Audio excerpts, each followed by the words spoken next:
తదుపరి మీనరాశి. మీనరాశి వారికి షష్టంలో ఉన్నటువంటి రవి బుధుల యొక్క సంచారం బాగా అనుకూలంగా ఉంటూ ఉన్నది. అదేవిధంగా ఇక్కడ వ్యయంలో ఉన్న రాహు సంచారం, పంచమంలో ఉన్నటువంటి శుక్ర సంచారం 2 కూడా అనుకూలంగా ఉంటూ ఉన్నాయి.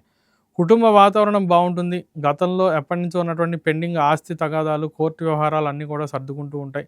స్థిరాస్తి కొనుగోలు, కోర్టు వ్యవహారాలు, అట్లాగే గృహ సంబంధ లావాదేవీలు, వాహన కొనుగోలు అన్నీ కూడా అనుకూలంగా కనిపిస్తూ ఉన్నాయి.